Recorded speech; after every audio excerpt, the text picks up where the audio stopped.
Pode ir. Bom, agora eu tô liberando.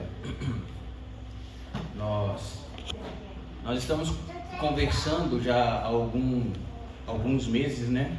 Estamos tratando de uma série, como vocês já estão bem habituados, é uma série que nós nomeamos como Evangelho para Evangélicos. Qual a intenção de nós tratarmos sobre esses assuntos fundamentais da fé cristã? Principalmente, o Bruno que fala muito isso, né? A igreja brasileira, ela é um oceano de espaço, né? De tamanho, mas com um palmo de profundidade. Nós somos detentores de uma verdade que ninguém tem acesso? Obviamente que não.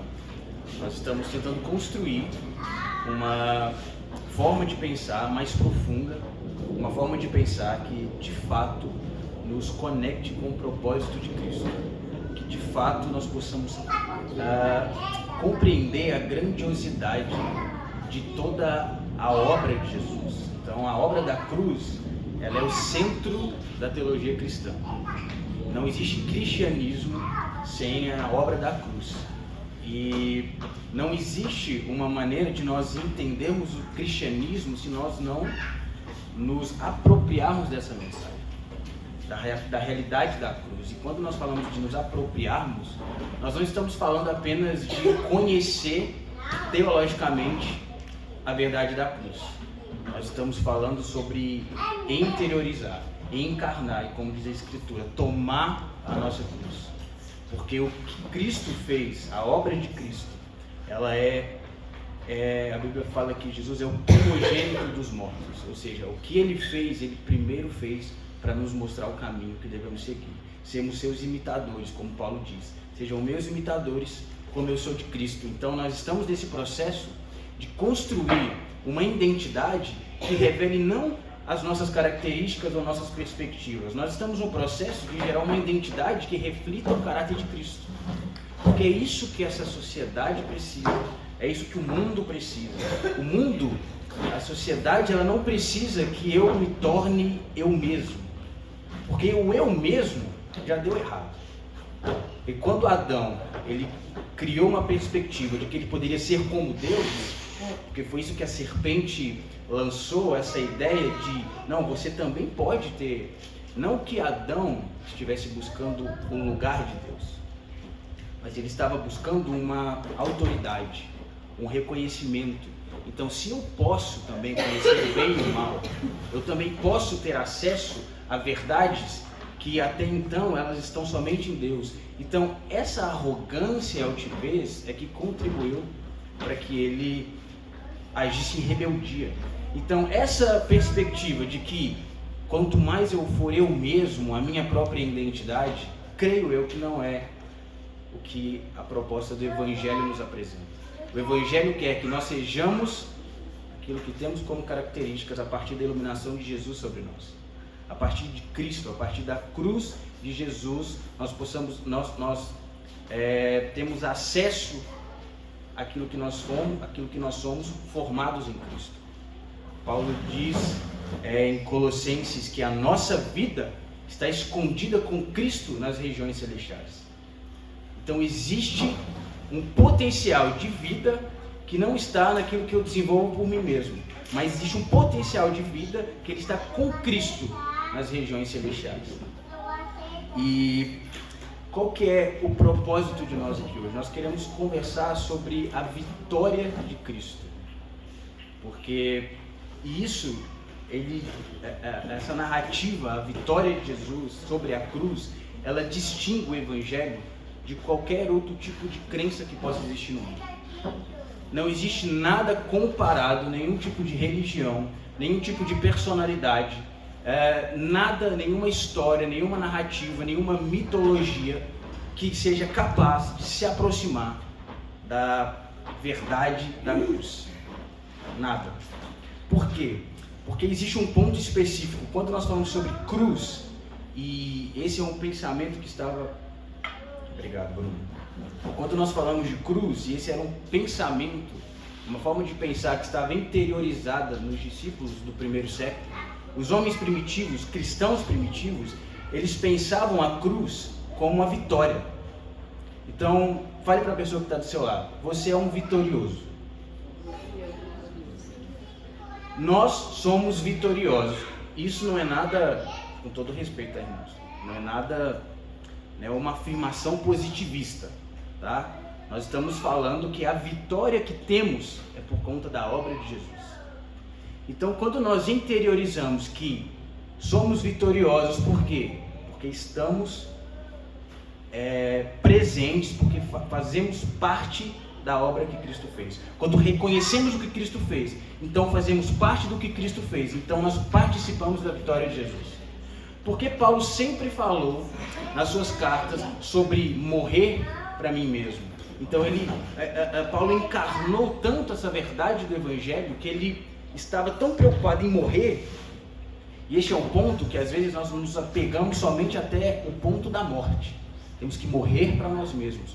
Só que quando Paulo ele está decidido a morrer para si mesmo, é porque ele está convicto de que ele vai receber algo muito maior, que é a ressurreição, que é a vida de verdade. Então, o que vai distinguir o Evangelho, a narrativa da cruz, de tudo que nós já ouvimos? O fato de que Cristo venceu o maior inimigo da humanidade, a morte. Todo mundo tem medo da morte. Todo mundo que para pensar na morte não é algo agradável, é. Quando nós estamos com um parente próximo que está em estado terminal, é confortável conversarmos com essa pessoa? Quando nós vamos visitar um parente que está no hospital, no leito de morte, e você escuta um médico falar, não vai passar aqui dessa semana. Quando nós voltamos para casa, o que a gente fica pensando? Acho que é um momento chave em que qualquer ser humano, ele para pensar. Ele para pensar e faz uma reflexão sobre toda a jornada dele. E mesmo conversando com pessoas que não são cristãs, e recentemente eu tive essa experiência, mesmo pessoas que não são cristãs, as pessoas param para pensar e falam, realmente, o que temos aqui não tem valor nenhum. Então pessoas assim, que não têm uma perspectiva de vida após a morte, por exemplo, eles começam a entender que o que está diante deles, o que está diante de nós, é algo passageiro. É algo que tem um tempo para terminar. Só que a morte, isso é muito interessante, a morte é uma ferramenta que o diabo tem autoridade. Só que Cristo roubou essa autoridade dele.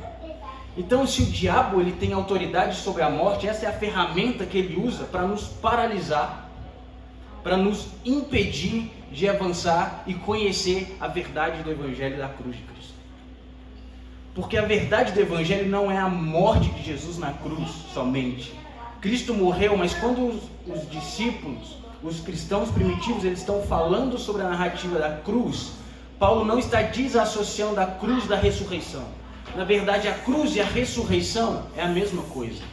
Jesus ter sido pregado na cruz é a vitória sobre a morte. Por quê? Porque ele ressuscitou.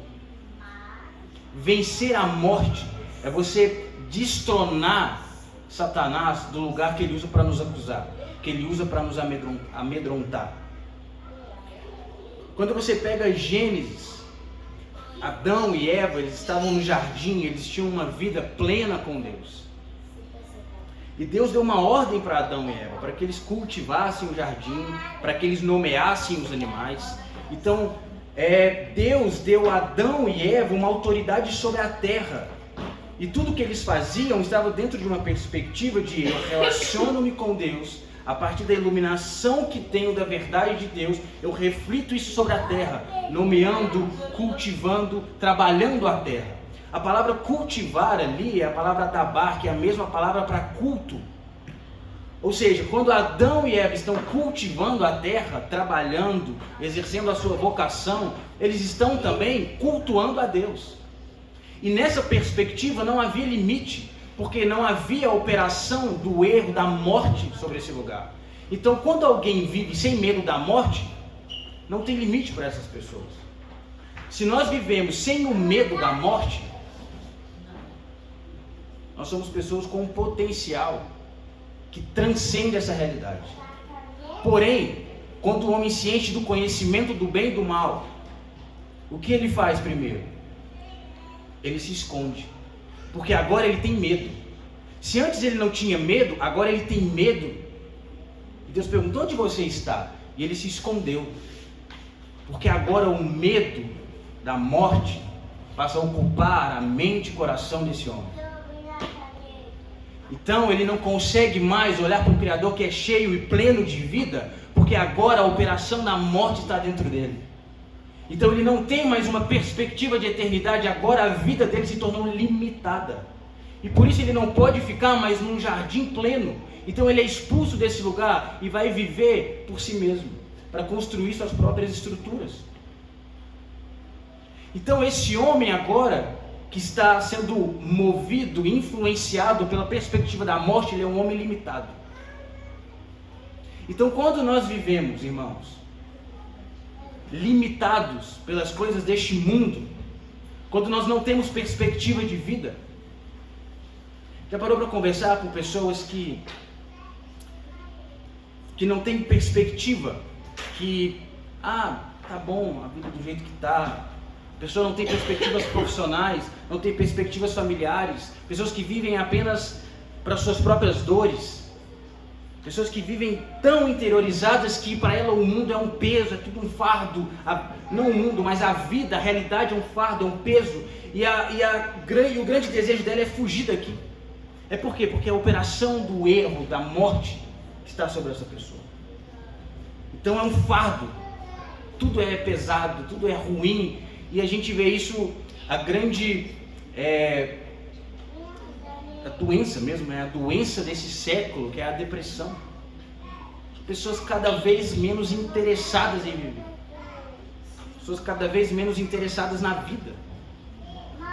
E é isso que Cristo veio trazer para nós: vida, e vida em abundância. Então em Cristo falou: aquele que crê em mim, mesmo que morto, viverá. Mesmo que morto, viverá. Pense, a obra da cruz, ela nos coloca num lugar onde a morte é apenas uma transição. Ela é apenas uma mudança de estágio. Ela é apenas uma nova realidade que será inaugurada quando nós fecharmos os olhos para essa realidade e abrirmos uma outra. E não estou dizendo aqui de nós escaparmos das coisas daqui, mas estou dizendo sobre vivermos uma nova realidade gloriosa, que é a promessa das Escrituras.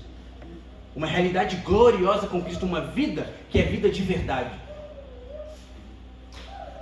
Então, essa certeza da vida, elas estavam inculcadas na cabeça dos primeiros discípulos de Jesus, da igreja primitiva, tanto que esses homens, eles se entregavam à morte. Eles não tinham medo de serem colocados em covas com leões, eles não tinham medo de ter a sua cabeça decapitada.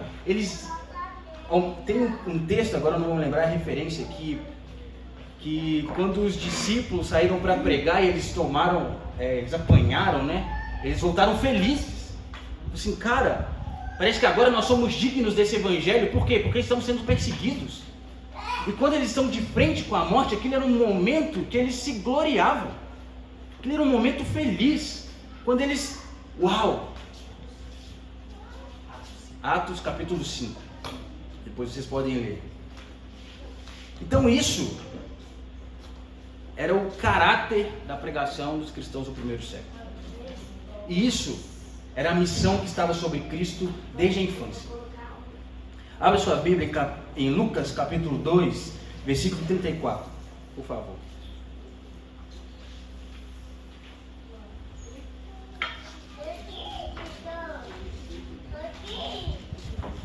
Lucas capítulo 2, verso 34.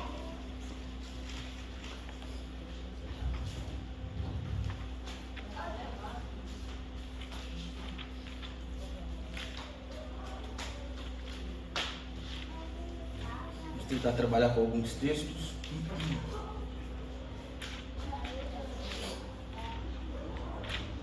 Simeão era um profeta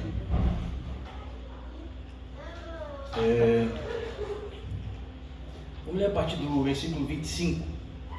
Lucas 2, 25. Havia em Jerusalém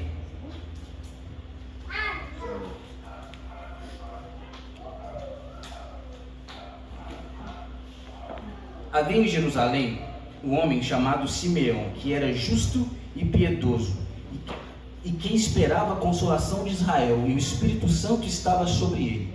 Fora-lhe revelado pelo Espírito Santo que ele não morreria até ver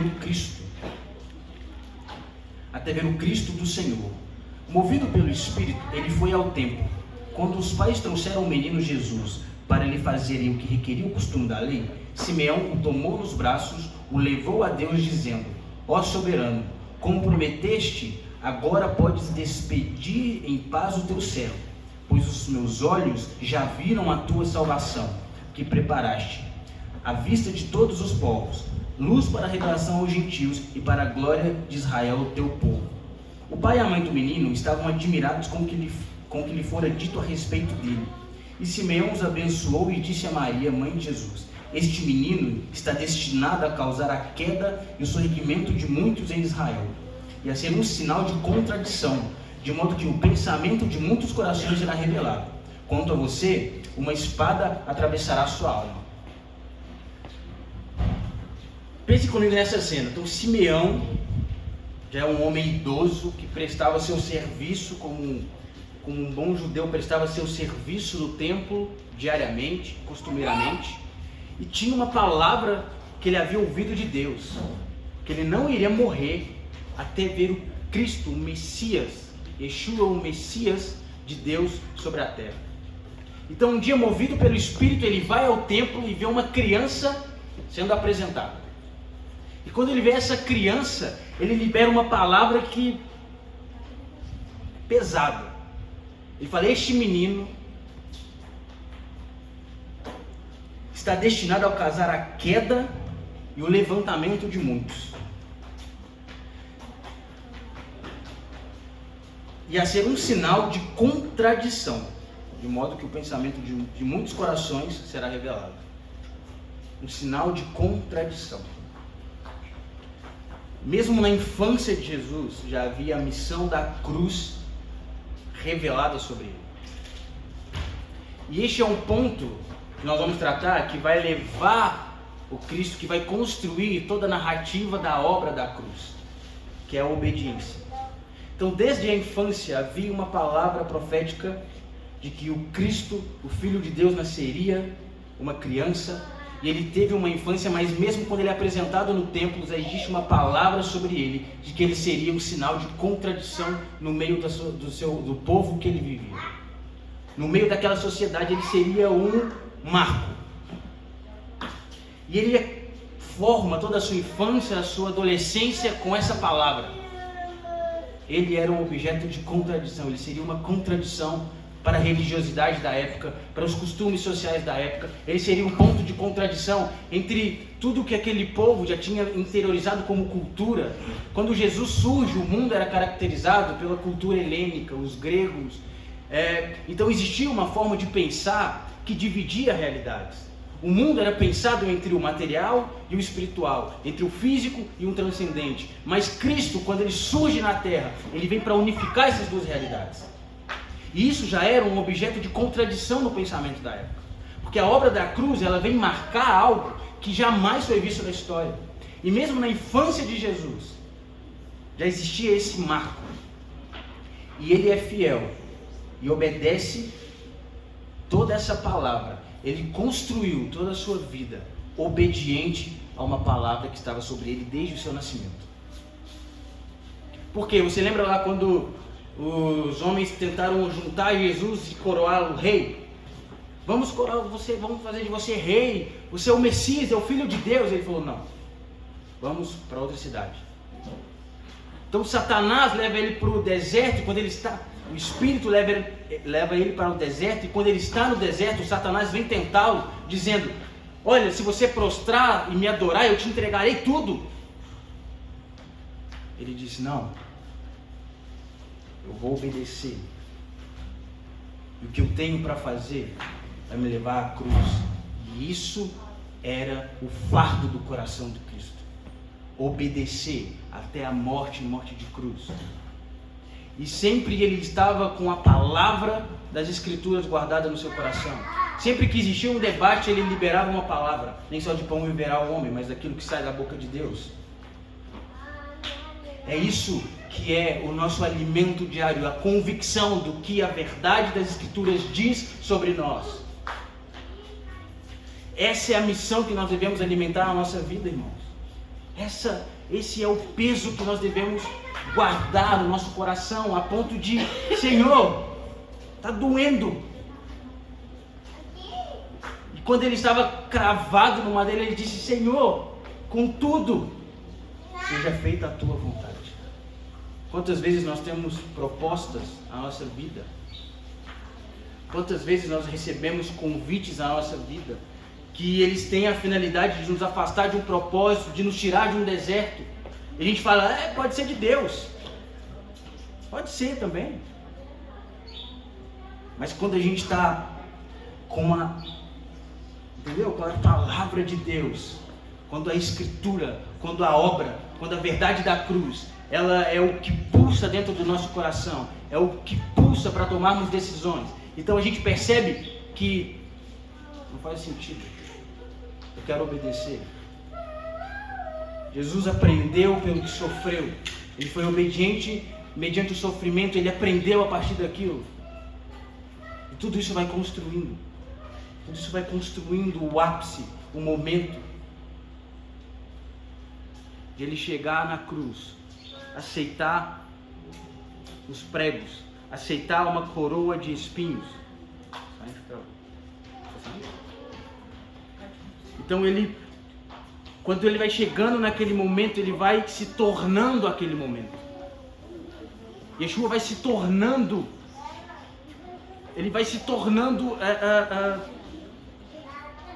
disponível, ele vai se tornando, o momento vai formando dentro do coração dele, porque aquilo já estava pulsando dentro do coração dele.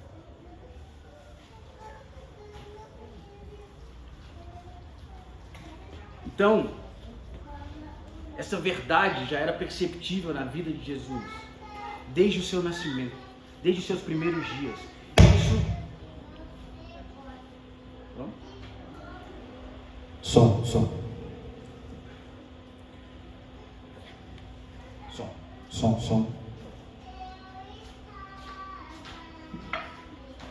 Amém. Nós vamos dar sequência. Abra sua Bíblia agora, 1 Coríntios, capítulo 1, versículo 23.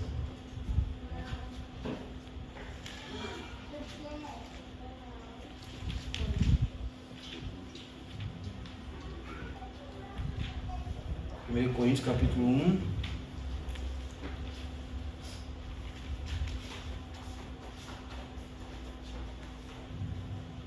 versículo 23.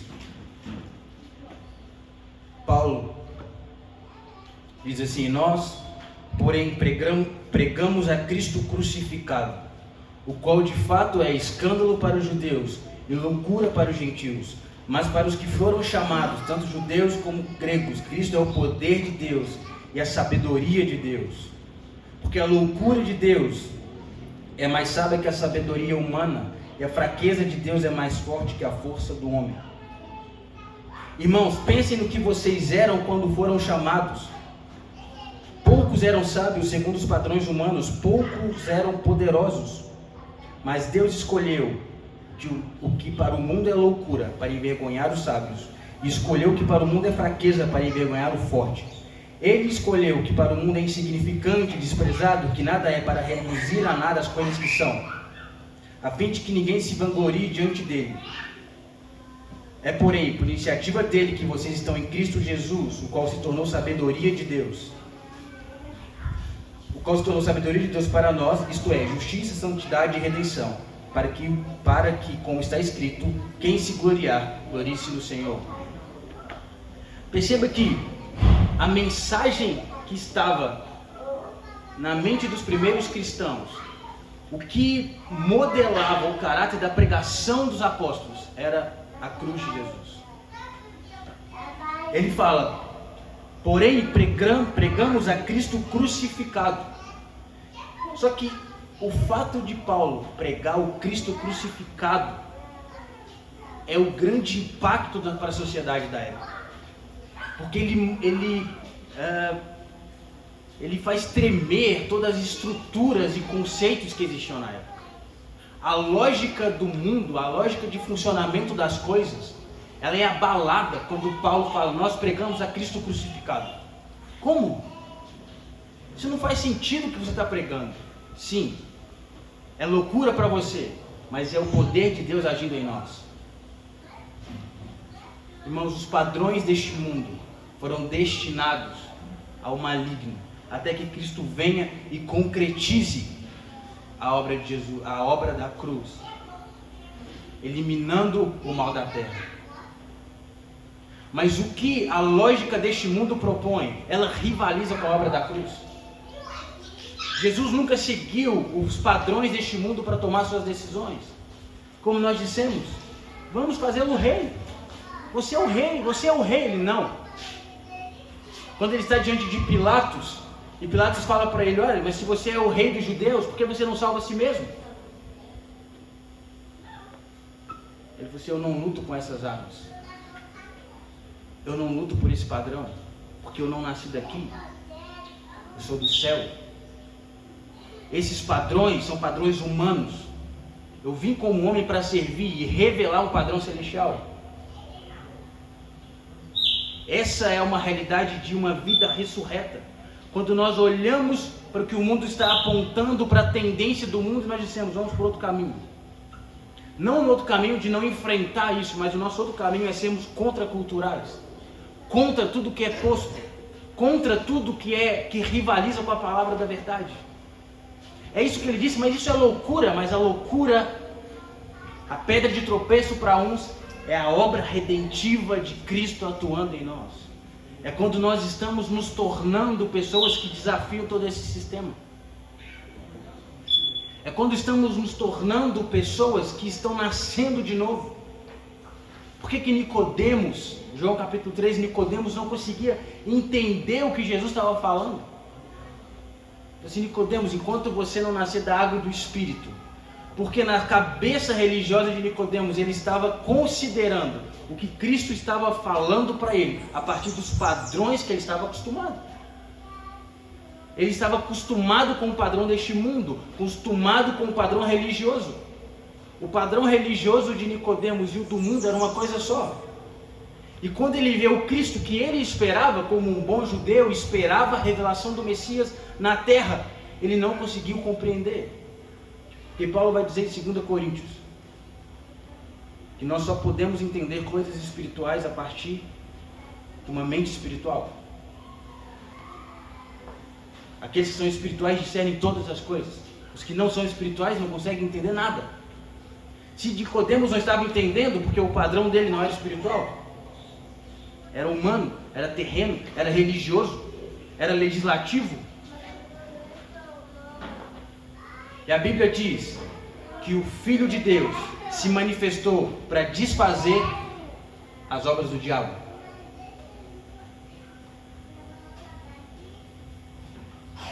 A forma como esse mundo se comporta tem a ver com as obras que o diabo tem realizado nele. E para que se manifestou o Filho de Deus? Para desfazer essas obras. E como ele começou a fazer isso? Vencendo a maior ferramenta que o diabo usa para nos amedrontar, como dizemos no início: a morte. Isso muda tudo. Quando nós vivemos como pessoas que não têm medo da morte, tudo muda. Tudo muda. Mas isso, irmãos, não é que, ao meu ver, a religião, o meio evangélico, ele se apropriou dessa narrativa de uma maneira que eu considero um pouco errada. Quando nós consideramos a ressurreição de Jesus e sabemos que estamos destinados a uma vida diferente daqui, nós não queremos nos tornar pessoas escapistas, que vamos fugir que está tudo ruim. Não. O que você faz hoje, a vocação do Bruno, da Priscila, do Paulo, Tudo que nós estamos tentando construir, nós estamos construindo para a glória de Deus. Os nossos negócios são para a glória de Deus. A nossa vida, as nossas famílias, e isso é parte do plano de Deus. Então comece a trabalhar em tudo que você faz diariamente, na sua vocação, na sua família, nos seus estudos, como se isso fosse algo que você vai apresentar ao Senhor no dia que você encontrá-lo. E isso são obras que vão perdurar para a eternidade. Ei, o que eu faço é para a glória de Deus. Para quando ele voltar, lembra da parábola dos talentos? Que ele deu 1, deu 2 e deu 5 dracmas para cada homem. Jesus contou numa parábola. Ele falou assim: eu vou e volto. Se a realidade que Cristo estivesse propondo fosse: vocês vão viver aqui, quando eu voltar, beleza, nada daqui mais interessa, ele não teria cobrado aqueles homens sobre o que eles tinham feito com os talentos que tinham recebido. Para o homem que recebeu e não fez nada, ele falou assim: eu vou enterrar e vou guardar para quando ele voltar, ele não encontre falta. Mas o que motivou aquele homem a fazer isso? O medo. O medo de quando o Senhor dele voltasse, cobrasse ele. Ele ficou com medo, e o que ele fez? Não vou fazer nada. Percebe? Que a operação da morte estava atuando sobre aquele homem, enquanto os outros 2 multiplicaram o que havia recebido. Ele falou assim: vocês foram servos bons e fiéis. Ao outro ele disse: você foi o preguiçoso, você está destinado ao inferno. Entendeu? Como a morte tem esse caráter de transição. A morte para o cristão é uma transição, é um próximo estágio. E quando isso está na nossa mente, irmãos, quando isso está inculcado dentro de nós, o que nós seríamos capazes de fazer? Será que teríamos mais coragem? Será que teríamos menos medo? Será que nos importaríamos mais com o coletivo, com os outros, com aquilo que eu faço possa implicar em potencializar a vida de outra pessoa? Ou se quando eu vivo no erro eu quero proteger a minha própria vida? Mas lembre-se, nenhum homem é capaz de salvar a si mesmo. Nenhum homem é capaz de salvar a si mesmo. A salvação é algo que está somente em Cristo Jesus. Nenhum homem, por mais conhecimento que tenha, por bens que possua, por qualquer influência que ele possa ter neste mundo, ele não é capaz de salvar a si mesmo, porque Deus vai encontrá-lo e vai perguntá-lo: onde você está? Que Adão se escondeu, mas Deus encontrou isso. Onde você está? O que você fez, Adão? O que você fez? E prontamente o ser humano ele começa a encontrar outros responsáveis. Foi a mulher que você me deu. Ah, mas foi a serpente. Ah, mas um tanto de coisa. Ah, mas eu não posso, né? Tá difícil. Ah, mas não sei. E a gente não tem nem a resposta. Isso muda. Compreender a verdade da ressurreição muda a nossa segunda-feira, irmãos. A gente pode ter, não é essa pregação, essa palavra, essa mensagem da cruz, ela não é uma mensagem somente futurista, mas ela muda a nossa maneira de pensar. Ela muda as palavras que saem da nossa boca. Abre parênteses. Muito cuidado com palavras que saem da nossa boca. Porque Deus construiu, Deus formou o universo através de palavras. Tudo que Deus fez modelou o ambiente onde Ele colocou o homem. Se você quer modelar a sua casa, a realidade de vida da sua casa, tenha boas palavras nos seus lábios. Tenham palavras que glorifiquem a Deus. Tenha palavras que glorifiquem a sua esposa, o seu marido. Tenham palavras que projetem, que possam formar o futuro que você quer para a sua vida. Isso não é ser positivista, isso é princípio. Isso é princípio bíblico. Deus formou tudo que formou falando. Tem um experimento que eu vi uma vez, que eles colocam tipo uma planta e duas plantas, né? Aí uma planta, eles colocam ela num ambiente com a luz meio fraca, e todo dia alguém vai lá e fala uma palavra negativa para ela, para aquela plantinha. E uma outra plantinha, todo dia você vai lá e fala uma palavra positiva. Vai lá, abençoa a plantinha, conversa com a plantinha. E a outra você amaldiçoa, fica falando palavras negativas. O que vocês acham que aconteceu no final do experimento? Uma, ela murcha, quase morta, e a outra produzindo frutos. Floresceu. Percebe? Que não é só o culto de domingo. Que quando nós vemos no culto de domingo e estamos aqui para ouvir uma palavra de Deus, uma palavra que cai no nosso coração, que frutifique o nosso interior, para que nós possamos reproduzir isso na segunda-feira, construir um ambiente favorável do Espírito agindo na nossa vida, para que possamos construir um futuro que tenha a ver com o propósito de Deus. A gente não quer construir uma vida que apenas vá glorificar a nós mesmos. Cuidado se alguém quiser te fazer rei. Venha ser rei sobre nós. Salmos capítulo 1, Deus. Salmos capítulo 2, Deus já escolheu o seu ungido e o seu rei, porque as nações ficam tramando coisas. Nós somos aqui servos. E essa é a realidade do triunfo de Jesus.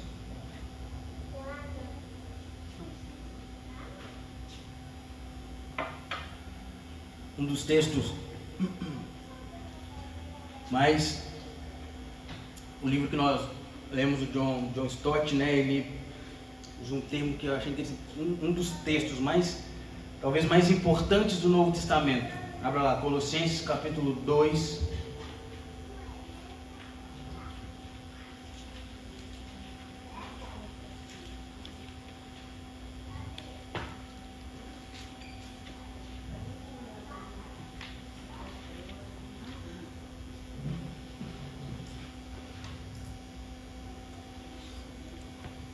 Versículos 13 ao 15.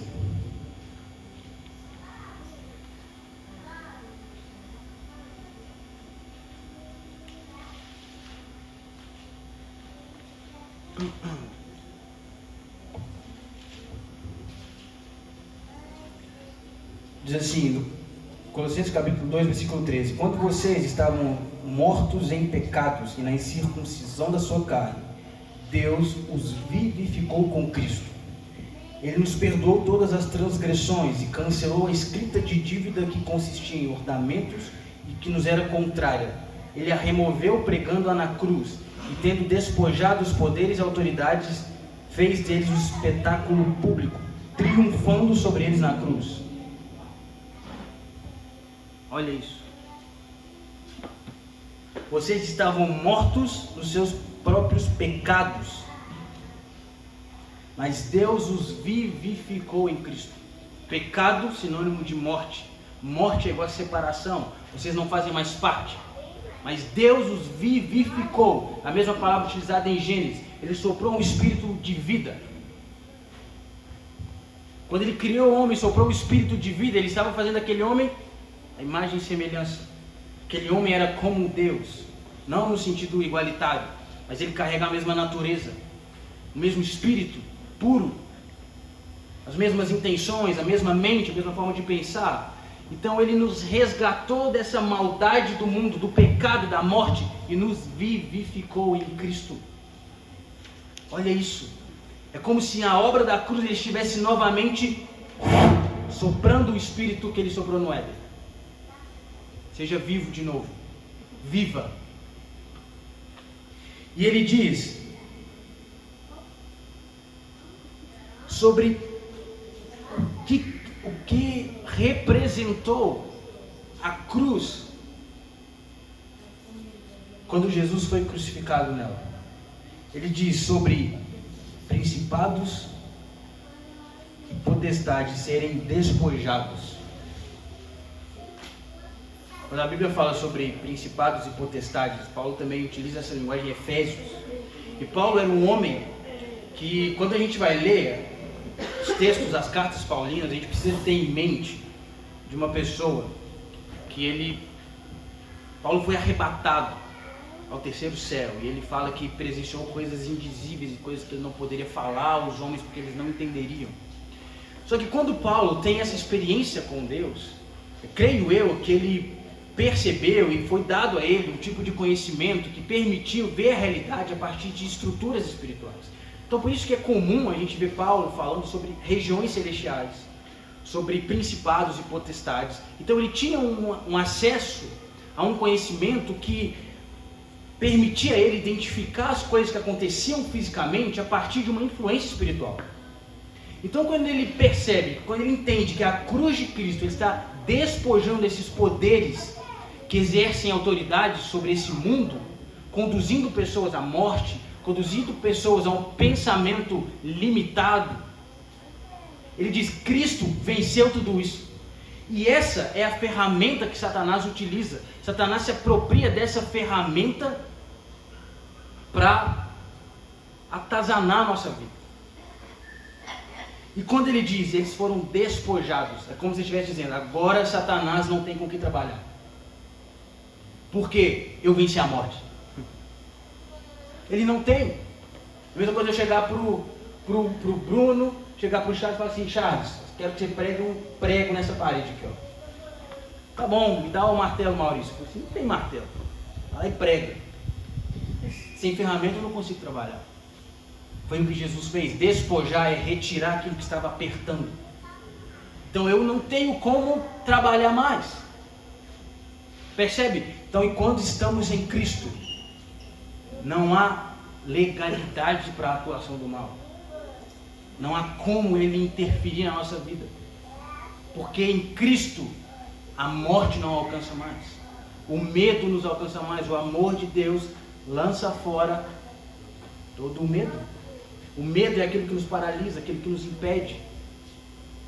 A morte é aquilo que nos limita. A morte é aquilo que nos amedronta. Em Cristo isso não existe mais. Como eu disse, eu tenho uma situação na minha família de uma pessoa que está nessa realidade e essa pessoa ela está apavorada de medo.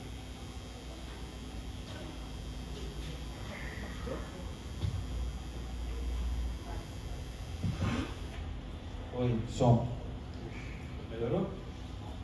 Melhorou, né? Esse zumbido aqui já está doendo a cabeça. Amém. Então, como eu estava dizendo, tem uma pessoa muito próxima da gente, na nossa família, que está com muito medo do que vai acontecer. Com medo. E eu comecei a pensar sobre isso. De fato, é aterrorizante. A gente está prestes a fechar os olhos e abrir um novo lugar.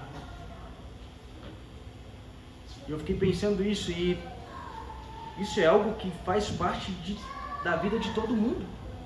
A minha vida vai fazer parte daqui a alguns anos, não sei quando. Mas qual é a coragem que eu vou ter diante desse momento? Qual é a esperança? Qual é o sentimento que teremos nesse momento? É um sentimento de eu vou deixar as coisas para trás? Ou não, eu vou herdar aquilo que foi prometido? Sabe isso? Paulo dizia: eu preferia partir e estar com Cristo, mas por causa de vocês eu aceito o fardo desse corpo. Olha isso, Paulo entendia que o corpo aqui era um fardo. Por quê? Porque era o que limitava ele. Ele queria estar em vários lugares ao mesmo tempo falando do evangelho, mas eu não posso. Eu tenho que, sabe? Porque o Espírito ele é expansivo. Ele estava sobre as águas. Quando Deus estava criando todas as coisas, o Espírito sobre ele é expansivo. Ele é uma influência no nosso coração. O Espírito não há limitações. E Paulo interiorizou tanto essa vida que o corpo dele já era um fardo. Eu quero me livrar desse tabernáculo terreno e herdar o celestial, um corpo glorificado.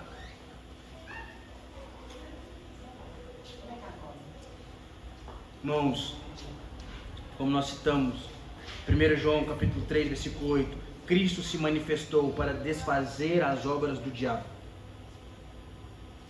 O que são as obras do diabo? A carne, o mundo e a morte. A carne, porque como dissemos, ela é o que nos limita. Esse corpo nos limita. Paulo explica isso, que existe no nosso corpo uma dualidade, né? Uma disputa interna entre carne e espírito. E a carne, ela quer fazer as vontades da carne, e o espírito, ele quer fazer a vontade de Deus. E ele fica perdido no meio disso, fala assim: que homem miserável que eu sou. Eu estou aqui, preso, disputando contra coisas que são pequenas diante de Deus. E isso ele entende que ele está livre disso quando ele fala: então eu descobri a solução. Eu morri com Cristo. Aí a carne mais não tem autoridade sobre mim. O mundo mais não tem autoridade sobre mim. A morte não tem autoridade sobre mim. É isso que Cristo veio fazer ao desfazer as obras do diabo. Ele tirou dele a autoridade sobre o corpo, sobre o mundo e sobre a morte. Entende isso? Isso não é mais algo que exerce autoridade sobre nós. Mas ainda assim, carne, mundo e a morte estão presentes, estão atuando. Hoje e amanhã pessoas vão morrer. Hoje e amanhã pessoas vão continuar pecando. Hoje e amanhã pessoas vão continuar se entregando aos seus próprios prazeres. Mas para os que estão em Cristo, vida. Vida. Vida. A vida de Cristo em nós não é algo que nós possamos dimensionar. A vida de Cristo em nós não é algo que nós podemos conceituar ou escrever num quadro e dizer: isso é a vida de Jesus, irmãos. A vida de Jesus em nós, a vida do Espírito em nós, algo que nos muda de padrão, que nos muda de patamar, nos coloca numa outra realidade de vida. É quando você levanta de manhã e tem gosto de vida e fala: é hoje. Hoje é o dia do Senhor e eu vou honrar esse dia como um culto a Deus, como Adão fazia. Eu vou cultuar a Deus cultivando a terra. Não existia distinção. Por isso que para os gregos é um escândalo, para os judeus é pedra de tropeço, porque para eles isso não, a gente gosta da lógica. Que lógica? A sua lógica para Deus não é nada. A lógica não é nada. Deus tem o seu próprio padrão, a estatura perfeita que é o Filho de Deus. O Filho de Deus. Estamos chegando na conclusão, irmãos. Abra sua Bíblia em Apocalipse capítulo 7.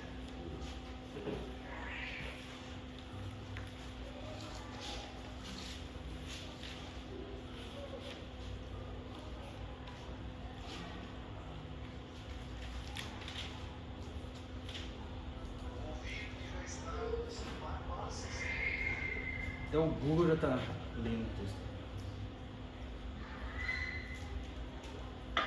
Apocalipse capítulo 7, versículo 13.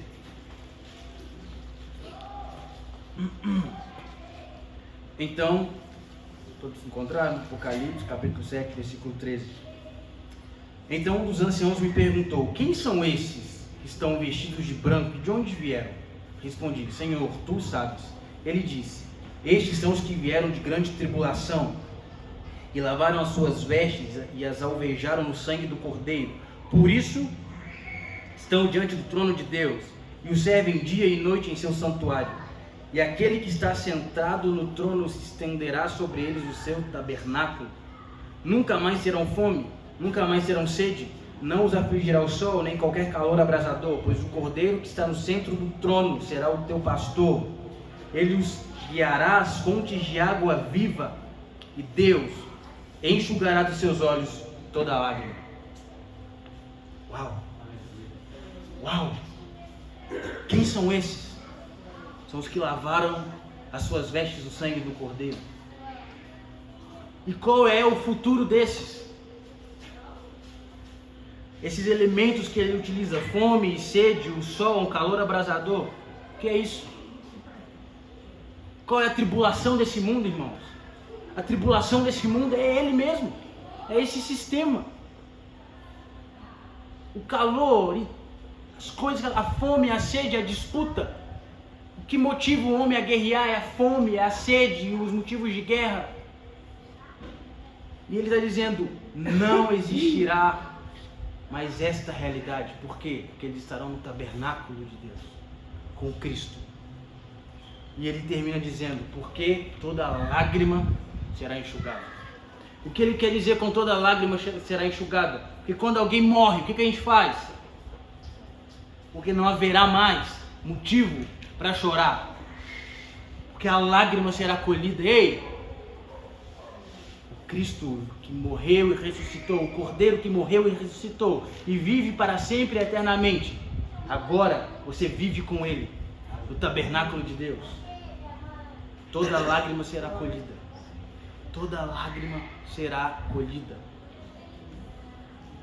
Porque novas vestes, quando o texto fala sobre novas vestes, ele está falando sobre um novo corpo, sobre uma nova estrutura corpórea. Essa é a nossa esperança, irmãos. Essa é a nossa esperança. Feche seus olhos.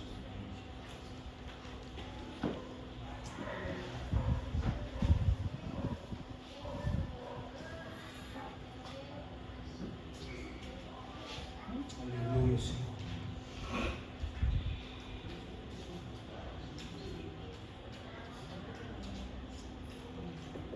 Comece pensando sobre seus medos. O que mais te apavora nesse mundo? O que você mais tem medo? É a escassez, fome?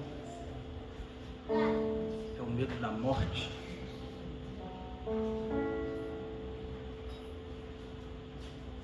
É o medo de sair na rua?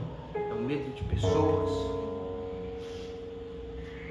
Cristo está te convidando hoje a fazer parte da vida que Ele comprou com o seu próprio sangue para nós. Aceite esse sacrifício santo e puro e imaculado na sua vida hoje. A Bíblia diz que aquele que crê, confessar, este será salvo. Aquele que crê e confessa e por seu lábio declara que Cristo é o Senhor. Não há nada nesse mundo que se iguale à obra de Jesus. Não há religião alguma, não há personalidade alguma neste mundo que fez o que Cristo fez. O homem não é capaz de salvar a si mesmo. O que te aterroriza? Nós declaramos, Cristo está sobre isso. Cristo está sobre os seus medos. Cristo está sobre tudo que aflige a nossa mente e a nossa alma. Cristo está sobre. Porque nós não somos daqueles que vamos invalidar a obra de Jesus como alguns fizeram no passado.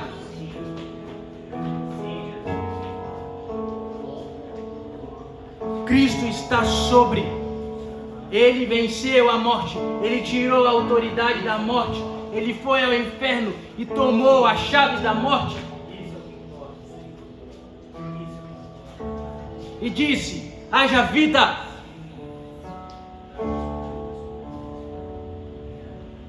Que haja vida. E soprou novamente o Espírito em nós. Obrigado, Senhor. Obrigado, Senhor, pelo Espírito. Obrigado, Senhor, pela obra da cruz.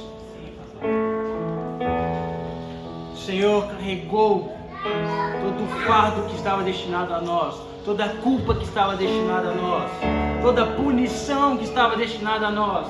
Ele carregou sobre o seu corpo, para que você, para que eu tivéssemos novamente perspectivas, para que tenhamos novamente esperança. E o que Ele pede em troca? Nosso coração. Nosso coração, Senhor. que Ele quer em troca do teu coração. Ele quer você por inteiro, porque Ele tem domínio e autoridade sobre a vida. Ele sabe a vida que você merece. Ele tem as condições de te dar a vida e a vida em abundância. Não é isso que estamos construindo por nós mesmos que podemos chamar de vida. Ele tem essa autoridade. Se entrega ao Senhor.